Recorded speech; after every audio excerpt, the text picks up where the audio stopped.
My name is Christy Busby, and you are about to listen to the next episode of my podcast called F.A.T.E, From Atheism to Enlightenment. So come on in, join me. We're going to talk about it all, from atheism to enlightenment. Alrighty, guys, here we go. Get ready, and welcome to your F.A.T.E. All right, guys, we're rolling. Welcome, everyone. On today's show, I'm bringing you a very special guest. She has been my healing partner, my ride or die. She has her own amazing transformational story of healing and finding spirituality. And now she's working in the healing arts, and she's here to tell us all about it. I wouldn't be here without her. My best friend, my soul sister, Brandi Altrichter. Hey! Thank you so much for coming and joining me. You're number 2 on my episode list for a reason, because I know I would not be here without you. You helped me when nobody else was there, and I can't thank you enough for supporting me and helping me heal in more ways than I can tell you. So at the start of the show, let's just thank you very much for being here. I appreciate that. I love you, girl. I love you too. Brandi and I, we met before both of us got sick, actually. And we met in a weird, random way. Now we're 10 years later. We got sick around the same time with different illnesses, and we ended up just clinging to each other for information, for support, for our dear lives.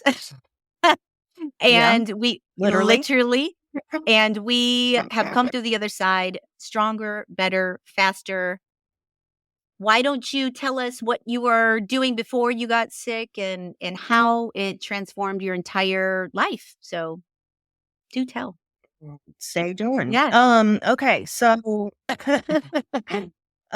my sickness began, really, it's funny to like try to categorize the time. I can say between like the ages of 8 and 10 years old, because by the time I was 12 years old, I think I was already in a downward spiral. So I'm guessing around 10-ish, because you like identify things with what grade you're in when things are happening. So probably around 5th grade. So about 10, I think it was. I was really oddly a sick kid before. Like I had tubes in my ears 3 times. I had been hospitalized for pneumonia. Like back then, your parents smoked in the house, they smoked in the car.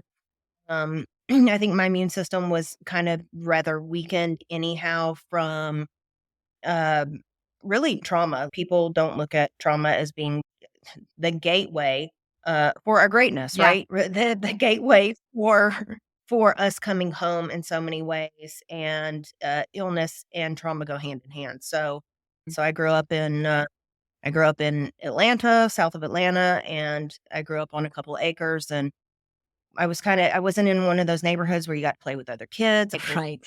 So I was always this kid that communicated with spirit. I was in the woods. I, talked with trees and played with frogs and dug in the dirt and made forts, and ticks loved me, as so do mosquitoes. Yeah. So I had a severe bullseye rash that literally called what they in the Western medical sense like claudication. Like it swelled like my whole leg, and it was funny because back then it was like, oh well, that's just what the insects do. Right. Like I was never taken to the doctor for it. I was never. I was even bit by a scorpion that caused such swell. Like I had elephantitis in my leg, and I was never even taken to the hospital. And it's really interesting because all this happened on the right side of my body, and our right side is our masculine side. But so I was really sick from then. I remember immense joint pain. I remember my dad always putting his hand on my head, being like, ticks can cause what they call relapsing fever. And so he would always be like, you're hot. And I'd be like, oh, get off of me. I'm fine. But the severity of joint pain that I had at such an early age, like I wouldn't wake me up all night long, and my parents would say, oh, those are just growing pains. Well, joint pain, depression, disassociation. I was already an airy kid. And I think the overlapping of Lyme household dysfunction, trauma, like I just disassociated very early on because I was not honored as, hey, something isn't right. I was made to be a high maintenance child. It was like, what do you have to complain about? You're always complaining. It's amazing how the choices that you make based on your traumas shape you, right? I spent my whole life sick. So fast forward, I became an overachiever, an overexceller. I became an athlete. I was constantly trying to mask my depression. I fast forward to 2018. I'm in Georgia. I've had my third child. I ran a backstory of work. So I became a nurse, right? 2005, I graduated nursing school. I worked in all areas of nursing: trauma, ER, ICU. I flew life flight. I worked in every ICU. I was constantly seeking medical knowledge. I was a master personal trainer. I was a nutritionist. I was constantly trying to learn about the body. My thesis in nursing school was psychoneuroimmunology and the mind body connection, because I was always trying to put the pieces together of like, do people normally have this amount of depression? The overlapping of what Lyme disease does is I had not just one type of Lyme, I had every co-infection of Lyme, and three of them are very neurodegenerative and actually eat holes in the brain, in the nervous system, in the myelin sheath. The fat in your body is the favorite thing that they like to snack on. So it's like I was burning a Roman candle at both ends. You would work one 12, 14-hour shift in the hospital, and I'd be in bed for 2 days because I had no energy. Always being a healer, always being hard, always being intuitive. We You and I met when I opened my spa, functional medicine aesthetic spa, I opened it in 2012. I think you and I met in 2013, correct? Yeah. Yeah. Over a Yeah. decade, yeah. Time flies. Time So, flies. time flies when you're having Illness. illness. Very ever It just slowly and keeps painful. yeah. So 2018, we, packed up the whole family and moved to Arizona. I was really being called back west, I felt, and I was like, I need sunshine. So we came to Arizona 2018, and within 6 months of being here, my body completely quit working. And Yeah. April 2019, I finally got my diagnosis after 30 years that I had severe Lyme disease, and at that point, I only had about 2% function of my brain. Yeah. Finally got to the right neurologist, had a fully epileptic brain. They were like, "You have the worst case of depression and dysfunction in the brain." They couldn't believe that I had speech. And I had gone within 3 months of starting my Lyme treatment, I had really lost full function. I couldn't remember the birth of my kids. I was starting to really lose so much of my life: vision, speech. I'd lost peripheral vision. And of course, that's what brought me to the healing path. I had actually bailed out of a car in the fifth suicide attempt Yeah. to, in Lyme psychosis, and was just like the amount of pain that I was enduring.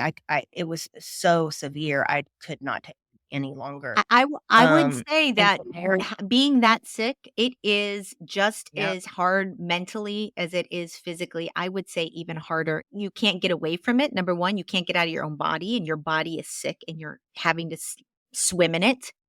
And it trapped. is traumatizing not to be able to function, especially for you who has 3 kids and a husband, not be able to function Yeah, every single day like you were for, yeah, even though you were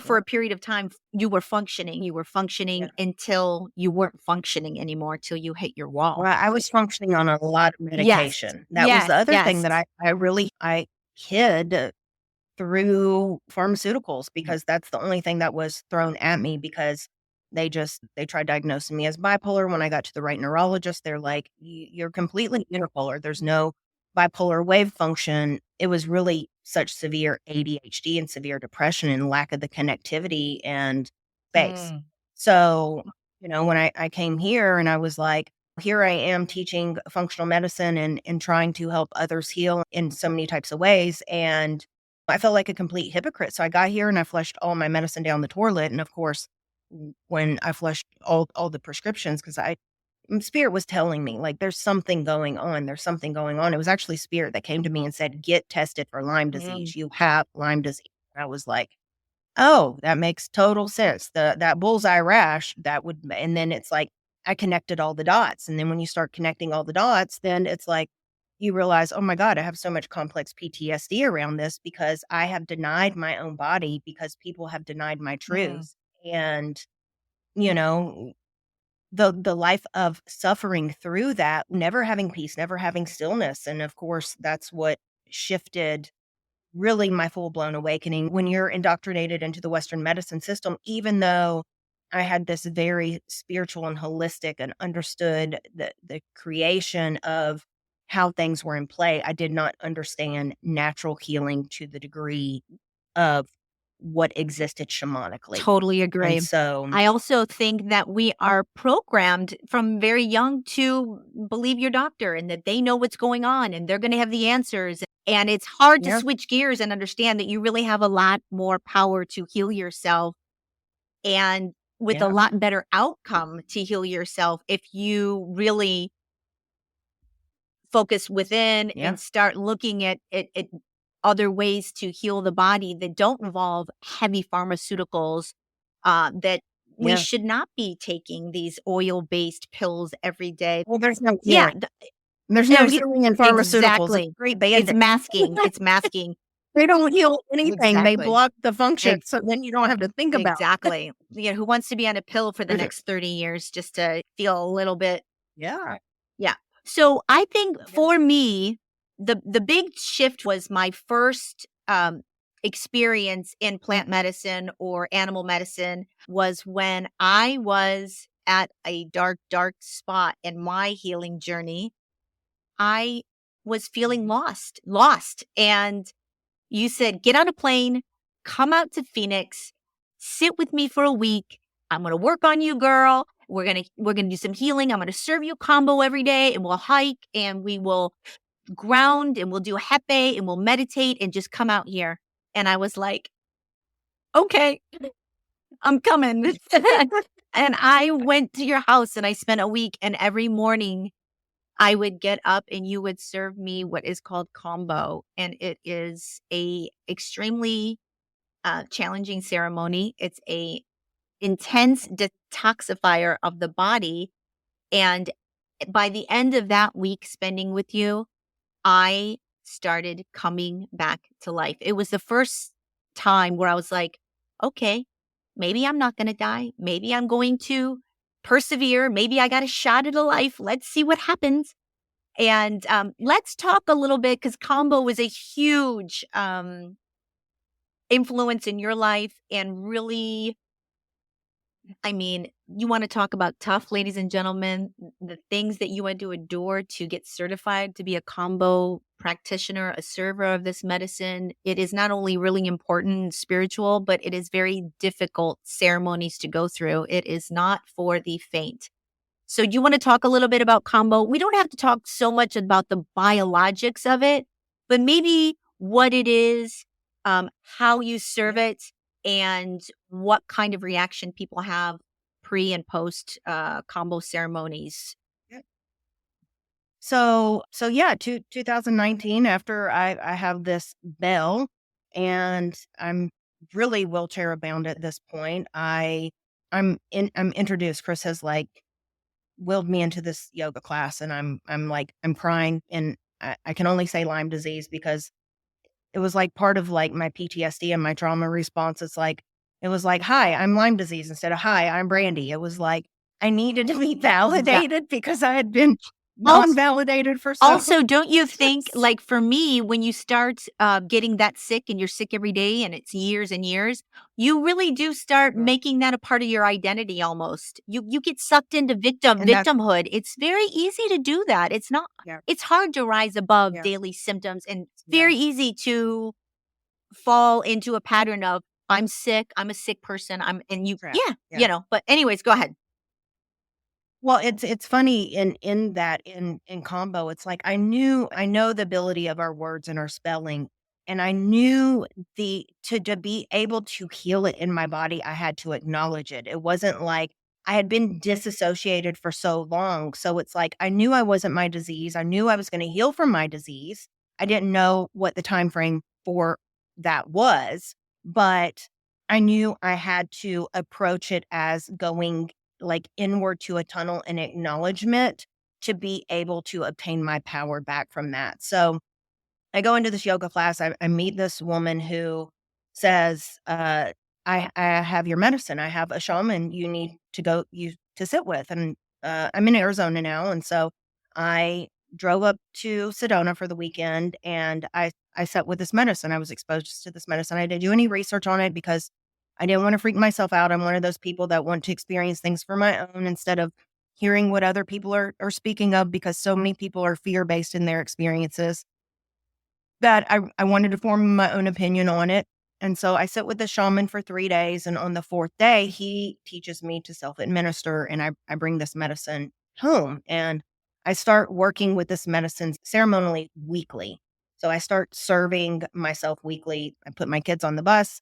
I set up a ceremony space and I go into this. And it's funny because when I went to practitioner training, like everybody's eyeballs were huge when they were like, you have been self-serving with nobody at home, this medicine. And it was like, I knew I was protected. I knew I was safe, but there was also not a level of carelessness with it. There was a level of like, I'm the medicine. Nobody is coming to save me. If I can serve this medicine to myself and I can learn to self-heal, then I can teach others to do the same. And it was really about power. It was about bringing power back to myself. And this medicine has honestly been one of my greatest, if not the greatest teacher in my complete journey. I So agree. I've sat with over Can you 100 combos there. can you tell people what it means to what is the process going through the burn on the skin, preparing the Ceremony. medicine, Yes. and what does it look like to have this ceremony? Can you kind of The talk ceremony. about it?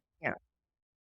So I'll give a little bit back history on it. So it's called the giant monkey tree frog. They're the amazing, beautiful frogs that are like the size of your palm, that are incredibly docile. They're in South America. And the story it comes from the jungle shaman. It's in reverence, even though it's served in all other, I guess, ayahuasca retreats now. It was specific to the Matsas tribe. And so the lineage of the Matsas tribe and the Matsas shaman, apparently the whole tribe was sick. The whole tribe was an ailment had come over the tribe. And what's so fascinating about all these medicines is the level of magic and sorcery that people really don't look at with these. Like, how did people determine to put two plants together to make the ayahuasca brew, to have it as their sacred sacrament, to learn to connect with the quantum field, to receive messages, to navigate this earth plane? So, uh, the shaman had gone under, drank ayahuasca, drank medicine, and ayahuasca showed him how to obtain this frog. And the frog was obtained. They actually have to hunt them at night. They're nocturnal. They're deep up in the canopy trees. When you watch these jungle shamans crawl these trees, it's just an amazing feat in itself. And just a And little note, they do not kill these frogs. no, they're not They harmed. harvest the Yeah, venom that these frogs excrete, but they do not kill them. they're ethically Yes, sourced. thank you. I just wanted to Yeah, say that. They nowadays. are ethically sourced. Yeah. And well, then this is the thing. I have a true belief that everything is intention and everything here on this planet is to serve and to connect with us. We work synergistically with them. So it's like we're kind of cutting our nose off by not allowing, Nature to be in our the lives. rights activists, yeah, nature to be in our Yeah, lives, because we are we nature. are. And that's the problem. We have so disconnected from nature. So they are ethically sourced.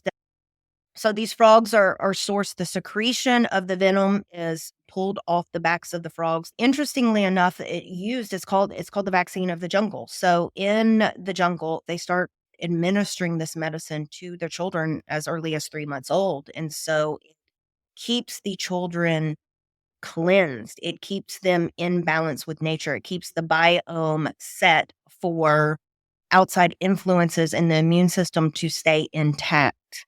They also use it for cleansing and purification and heightened senses. The hunters, before they go on hunts and hunt for the meat for the tribes, the men are sitting with medicine because it sharpens the senses, everything, eyesight, smell, the ability to the sixth sense, That's what I was gonna greater say is senses. what when Yeah. I did KAMBO, even the first time, I felt like my body was waking up for the first time. I could feel the energy in my body move. I could feel my my aura much more than I have ever been able to in my life by experiencing KAMBO. That's when I first Yeah. started like, Yeah. "Oh, there's more to my body than just what I think."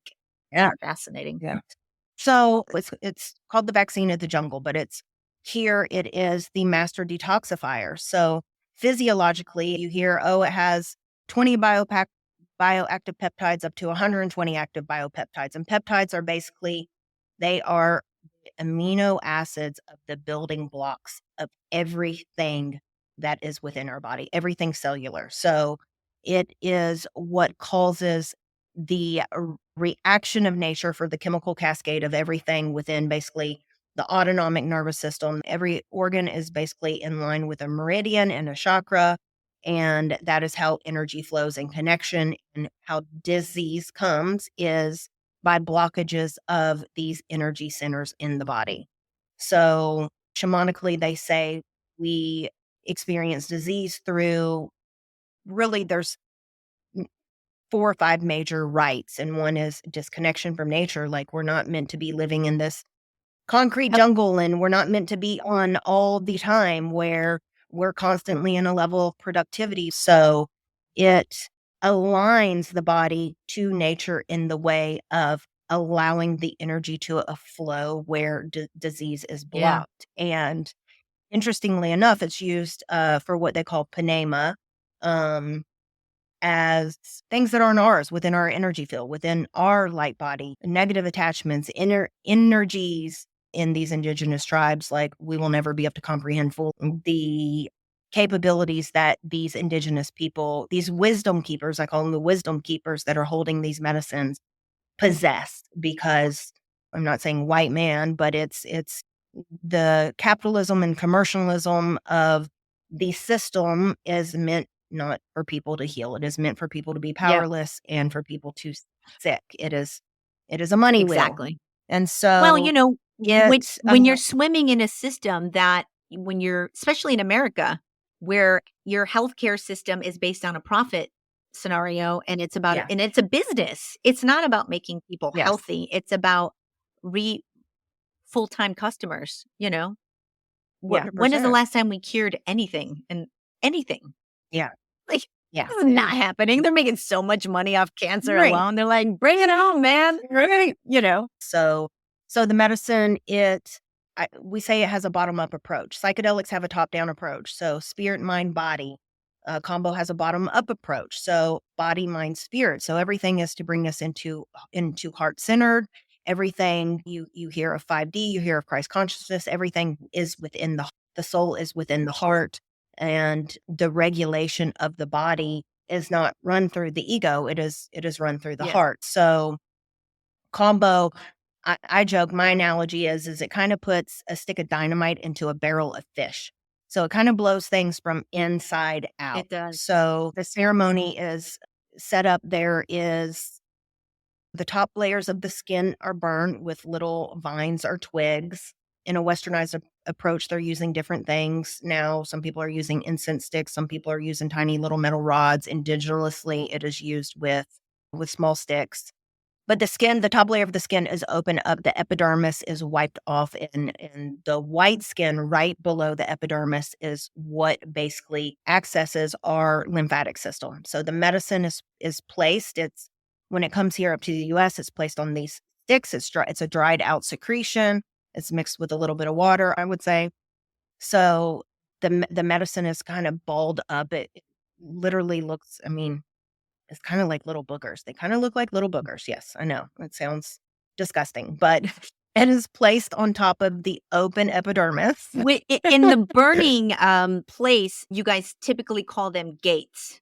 And depending on Mm, how many times, how potent of a response that the body is going to receive, whether, I couldn't do as many gates on my body as, say, you could tolerate. yeah. It really depends on where you're at as to how much medicine you can really tolerate at one time. Like, I think you built me up from maybe 3 gates day Yeah. 1 to like I was going 5, 6 gates at the end of the day. And you drink a ton of water, which is it's going to be what the Carrier. carrier to purge Yeah. all of this Yeah. toxicity out of your body. If you have 4 or 5 gates in you, that is a good dose of KAMBO, and you are going to have an impactful ceremony. And but what I mean by that, it is going to put you through the ringer. It is. Why don't you talk about the gates and what that means and how the body reacts during a KAMBO ceremony? Yeah. Not everybody reacts the same with a KAMBO ceremony, but you're going to have certain symptoms like the purging. Although I believe you had some Yeah. ceremonies where you stopped purging.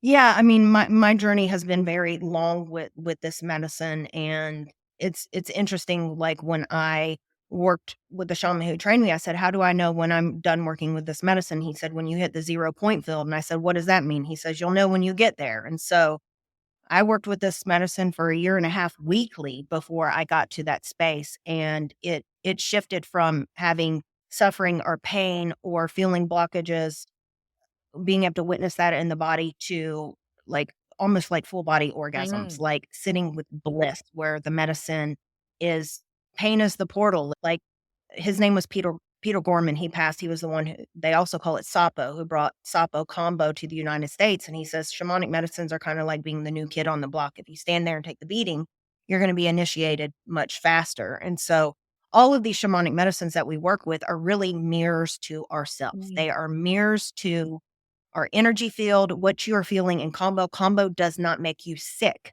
KAMBO is illuminating the disease and the blockage that you have in your body. It is showing once you hit the 0 point field, you become nature. There is no more disease. There's no more pain or suffering, or the energy flows and moves freely and feels blissful in the body versus somebody that is really, really sick. Yeah. And so there's a certain amount of water, a liter and a half, 2 liters, that's drank within a 10 to 15-minute time period, because the water is the carrier for the toxins and the energy out. The Us first time based on I purged, do you remember how much black stuff I was yeah, purging out of my yeah, black? yeah, Like, where is this black yeah, slime residing in my body? Where yeah, was that? It's I yes, mean, the yeah. stuff that you will purge out of your system will make your toes curl. I can't even believe that was in my body. So, Yeah, and that's the other thing. Your ceremony, you start early in the morning, 9 a.m., and you have been fasting from dinner the yep, night yep. before, so you have an empty stomach. So when this starts to come up and out, yes, you're like, what nook and cranny was that stored in the body? Exactly. And so it's very fascinating to be able to watch the energetics. So the purge medicine is placed on people, start their purge anywhere. Sometimes people don't even purge the first ceremony. If people are really in fight or flight, if their sympathetic nervous system is holding on for dear life because they have so much trauma, the body does not always release in the first ceremony. The first ceremony, we always do 3 gates. If I hear from spirit that somebody needs less, I muscle test people for this. If I work with people that are really, really sick, I ease them in. Do what's called a layered treatment and put 1 gate on, wait 2 to 3 minutes, put the next gate on. So, That's smart. you Yeah. know, yeah. So people can ease into the medicine. Purges come from sweating. Purges come from pooping. Purges come from crying. Purges come from, Puking your guts out. the purge for people can come anywhere from minute 3 to minute 20. Sometimes people don't surrender and purge till you wipe the medicine, because they are holding on. Everybody is different in how they are going to respond to the medicine until they learn to surrender and connect to the medicine, because it is really a medicine of surrender. It's And also extremely challenging because you are supposed to sit for 20 minutes with this medicine doing its magic in your body, and then at that point, you wipe the medicine and you're gonna finish pooping, purging, whatever you're doing, and then you're down for the count. You really it does take a lot out of you. For the next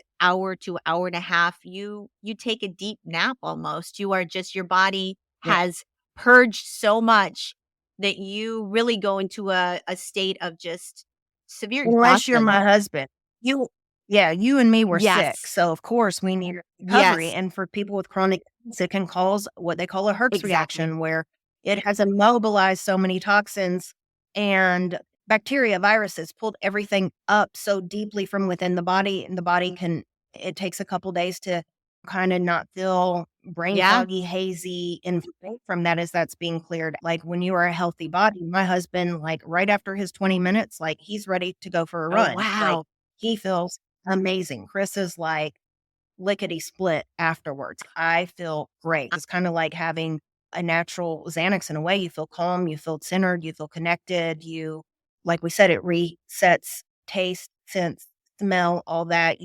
I serve fruit afterwards, and people, it's like you're tasting a Yeah, strawberry, like you're a 2 year old. Like, it heightens it all of does. this because it's resetting. If you have problems with alcohol, or if you have addictive tendencies, even cannabis, it resets the receptor completely. I've had people that have come to sit and were not ready for the life change of what the transformation of the medicine was going to do, and have tried to go back to having a drink the weekend after sitting with medicine on a Monday, and they are immensely sick. And this is not a medicine just to, oh, I'm going to go back to normal life. I'm going to go back to the patterns that I was doing before. You have to be, if you are sick and diseased, you have to be willing to look at your lifestyle and assess. And when you come to this medicine, you have to be ready and willing and open and honoring to stepping into a parallel train track of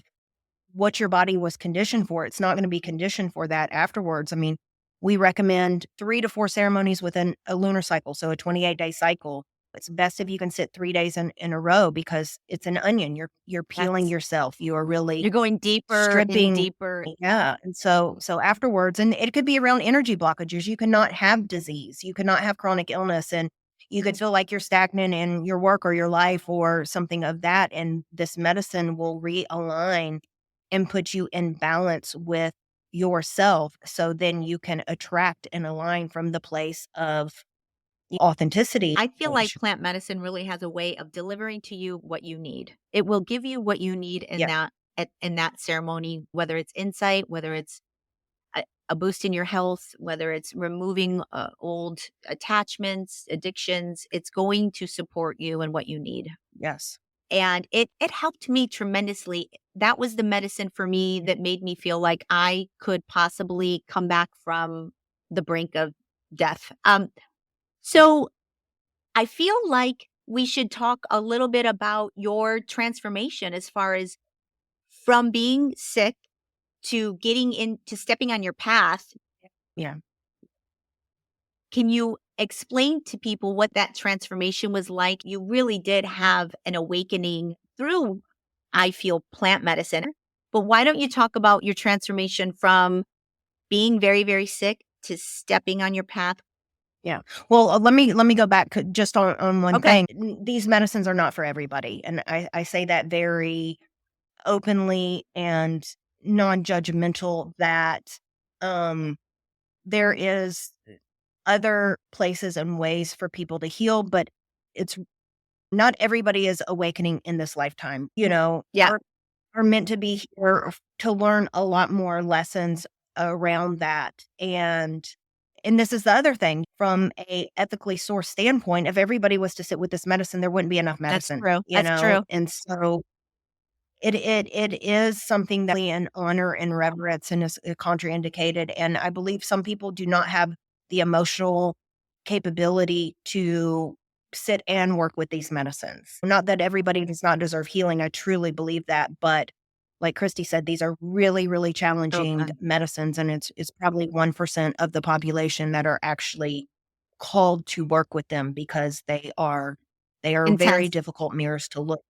Yeah, It's intense. very intense. And you are absolutely 100% right. It's really not a medicine that everybody can do. Mhm. Like, Yeah, physically, you have to be at least fit enough to endure the ceremony. And when I say endure, you yeah, do have to endure it. It is a intense ceremony to go through. For instance, for me, I hate throwing up. There's no way in hell I would have sat through a ceremony on purpose where it literally made you throw up to the point where your ribs felt like they were crushed, you know? I would never have done something If like you weren't that sick. unless Yeah. I was sick. Yeah. And Yeah. I was at I still am at this state of my life Yeah. where if I feel like something was going to help me at all, I Yeah. was gonna do it. We I was do. gonna do it. It didn't really matter. Yeah. In fact, I can remember my sister calling me about me doing Mhm. KAMBO and begging me not to do it. She's like, "Mom knows you're doing this. I don't know why you're doing this crazy tree frog stuff.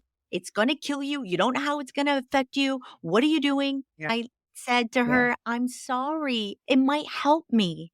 I have to do this." Yeah. It is very grueling, and even though the benefits are many, you are right. It is not a ceremony that everybody has the physical fitness to endure or sit through. So, you know. If you woulda asked me 10 years ago that would I be here, I would have been like, "Hell no, I'm not doing any of that." My illness was the transition for me to step on as a shamanic medicine woman. It was my calling. It is not what I wanted to do.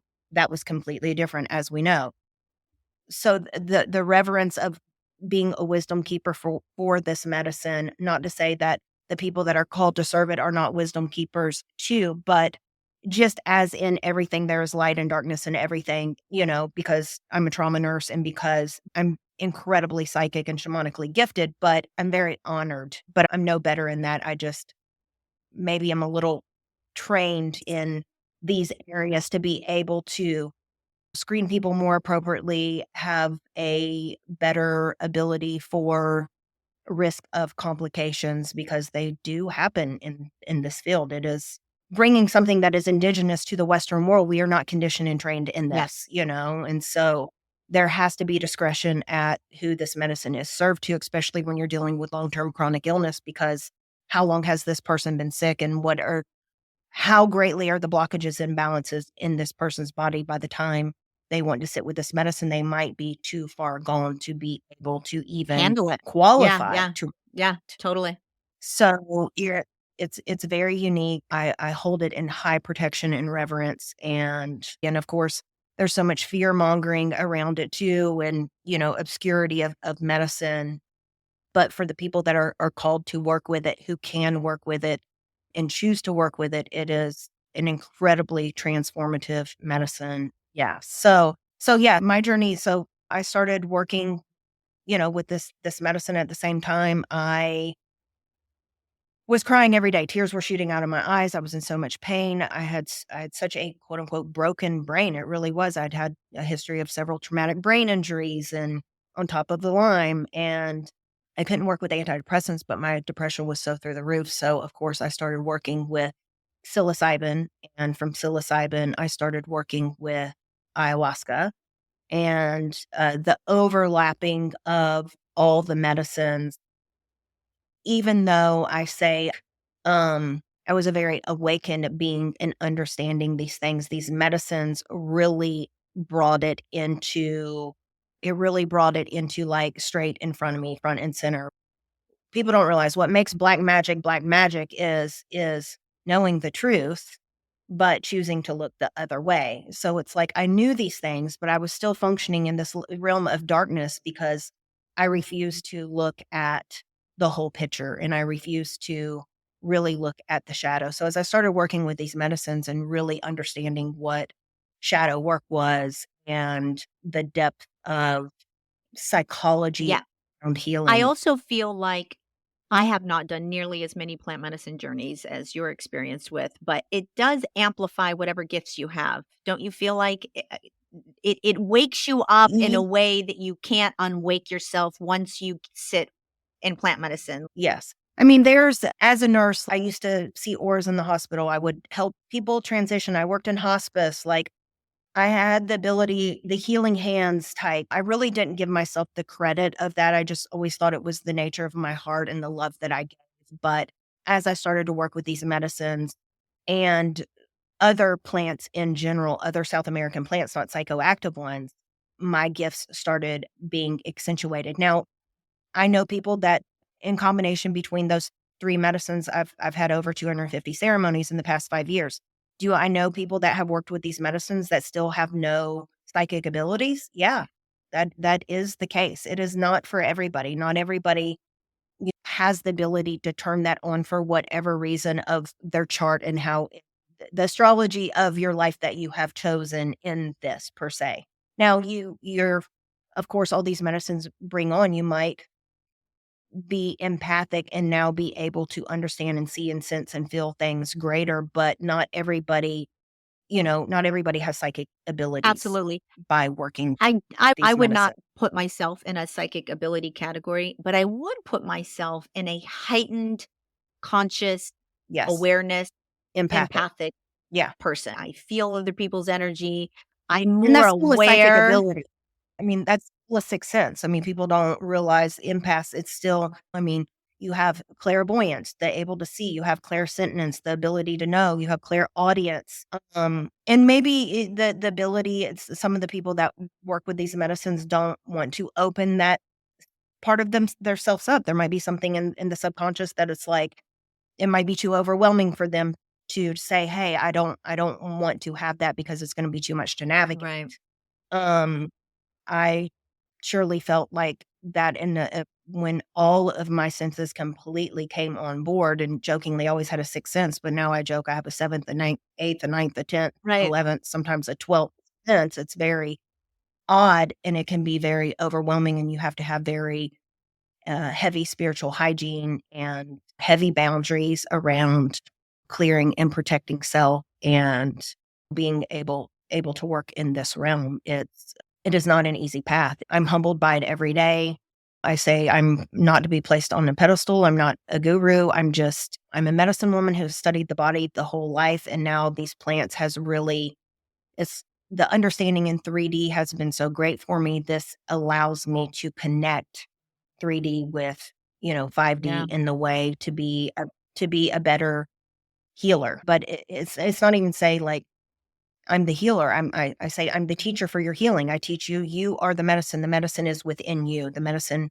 This is a conscious choice for you to show up in yourself. Your thoughts, your actions, your beliefs, all that are creating your reality. Yes. Now you can take that back. Generational curses. They're a real thing. I mean, our genes go back 7 generations. There are things that are stored. Not everybody is meant to heal and be the curse breaker Yes. completely in that way. It might be the next generation, the children coming in for that. But there's always Absolutely. somebody that gets to be a curse breaker. I Absolutely. just have to be chosen in my life for it. I mean, we have both been put through the ringer with our health, and we both kind of had a very similar trajectory. Yeah. So Yeah. Yeah. when you go through something as traumatic as that, and then you get into plant medicine and you step on your path, a lot of the people that I've talked to, because even though you're number 2 on my episode list, I've already had several other episodes, and I'm noticing that there is a trend that I'm going to continue to look at is many people go through traumatic experiences, whether it's illness, whether it's a near death experience.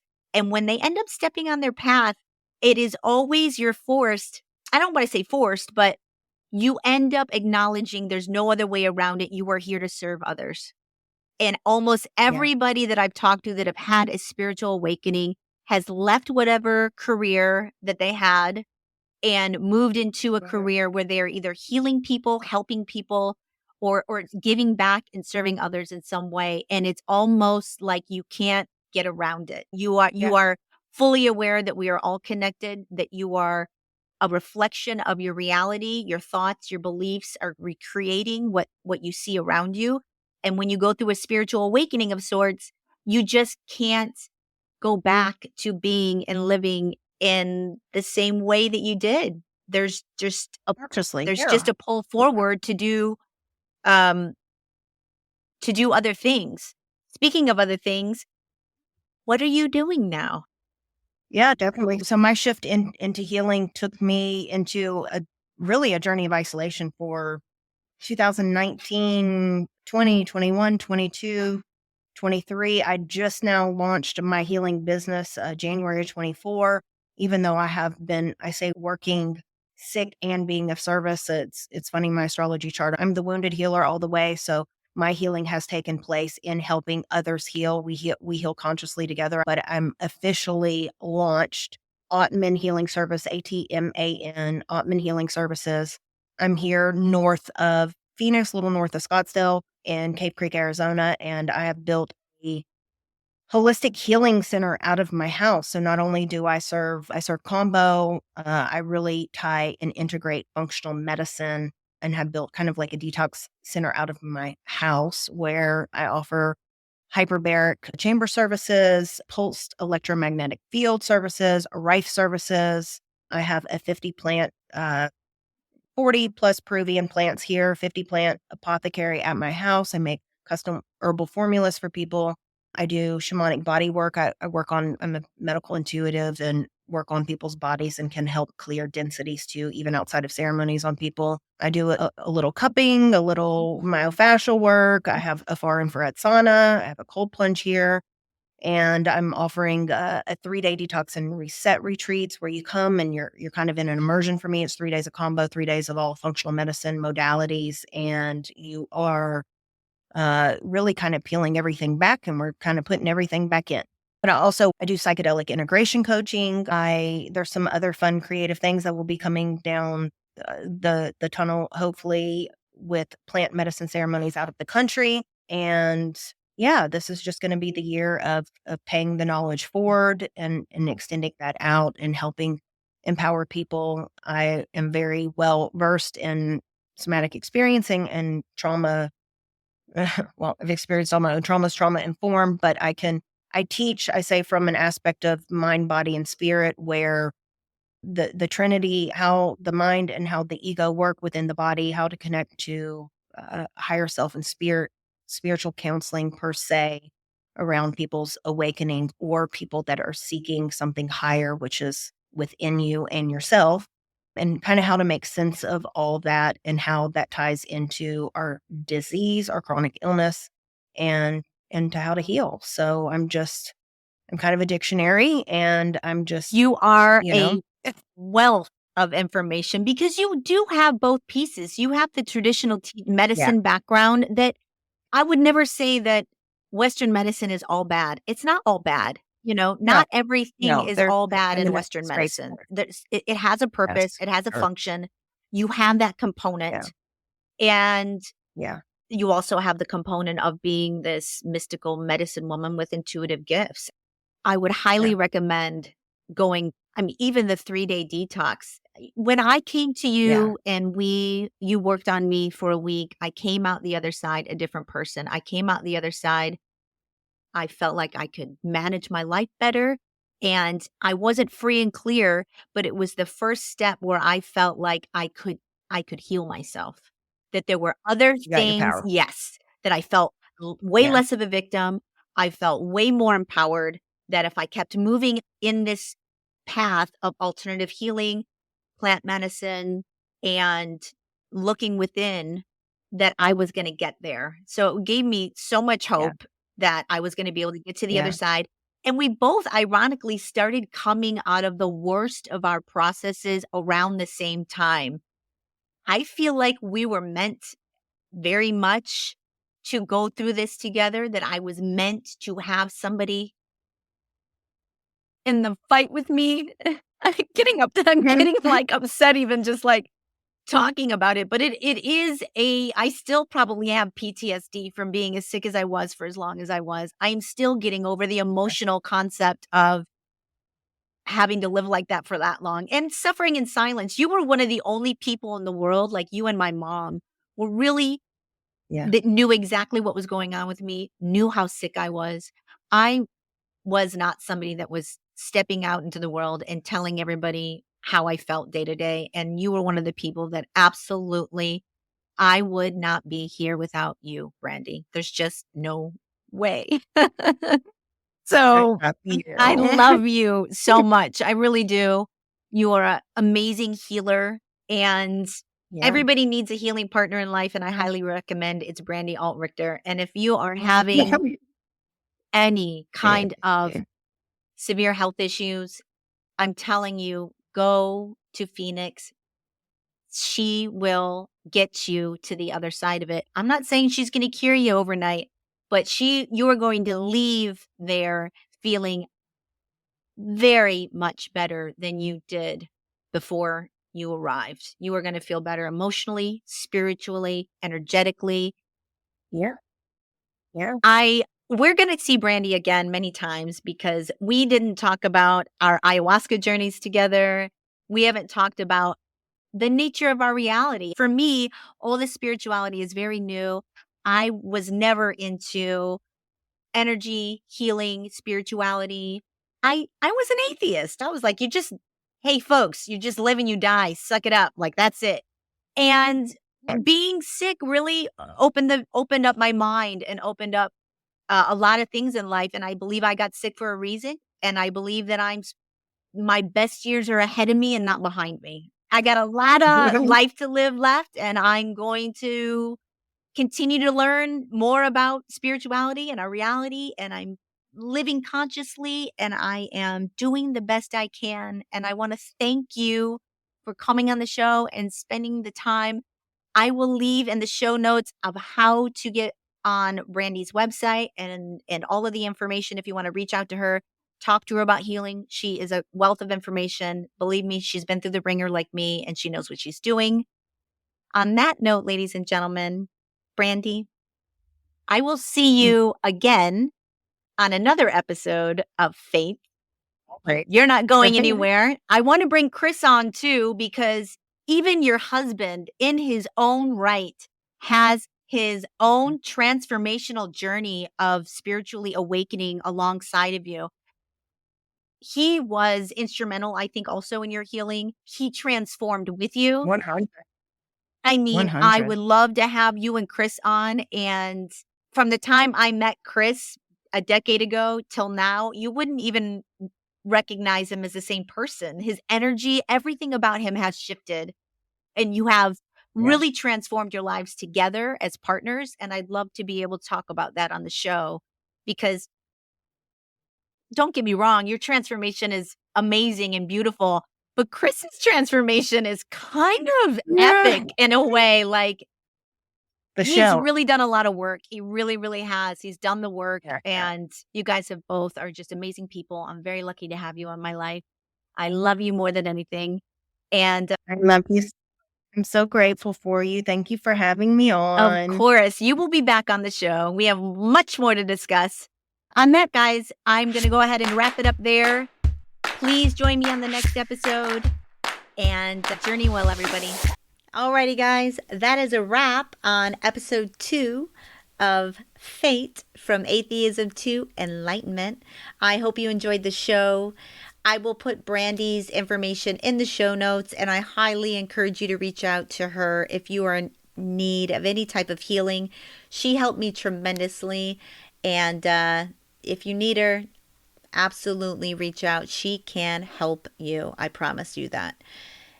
Next week on F.A.T.E., I will be bringing you my real sister, and we're going to be talking religion. I'm a little nervous about putting this podcast out because it is such a controversial topic, and I speak very directly about organized religion. But Amy and I have had a strained relationship for many years because of religion. She has been very Christian. I have not been that way. I've been very atheist. So we were unable to connect on many levels because of that. And next week really is the first time we have our most honest and open discussion about religion, about how we grew up with religion, how she feels about organized religion today. I say my piece. It really is an example of having a tough discussion where you don't completely align, but you don't get angry and you don't get offended. I think it's going to end up being one of my favorite podcasts, but I also think that it could end up ruffling a few feathers out there because I'm pretty open about how I feel about religion in general, and I don't really pull any punches. So good luck, everybody. I hope you tune in. I hope you enjoy the show. If you want to follow the show, please do. I'm on Insta at F.A.T.E Podcast. It's F.A.T.E Podcast. Follow me, DM me, let me know what you think about the show. Give me some ideas, some topics you might want to hear. I do have some great guests coming up for you still. So keep journeying with me and let me know what you think. Rate and review and subscribe and share. I need all the encouragement that I can get to keep going. Anyways, guys, I'm going to leave it there. I hope to see you next week with Amy. We're going to be talking all things religion. She also has her own healing business up and running, so we'll be discussing that as well. It is a great show. Please do join me. Until then, journey well, everyone.